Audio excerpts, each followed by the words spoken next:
This month is all about stability of the pelvis. So we know sometimes we get too much of an anterior tilt, sometimes we get too much of a posterior tilt, sometimes it's just a little bit uneven. So we're going to talk this month about how to modify some poses just to engage those muscles and to really try to create some stability in the pelvis. So we're going to start out with mountain pose. So roll the shoulders down and back, lift the toes, roll them down. We know, right, we lift from the inner arches of the feet. We lift that. So we're not letting the inner ankle drop immediately. We're going to keep it lifted. We're stealing off through the outside edges of the feet.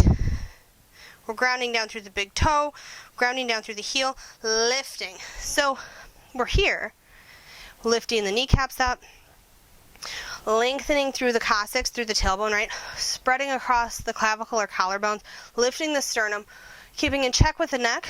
We're going to pretend we have a marionette string coming out of the top of our head, lengthening our whole spine.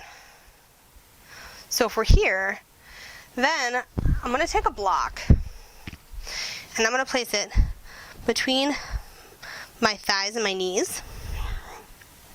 So now we're going to re-engage in the pose. And you can feel a difference sort of up high in your hip adductors, your groin muscles, and it changes that a little bit.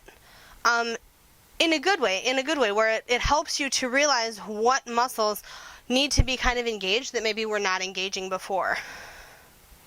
It's a very simple thing, but and you don't have to death grip it.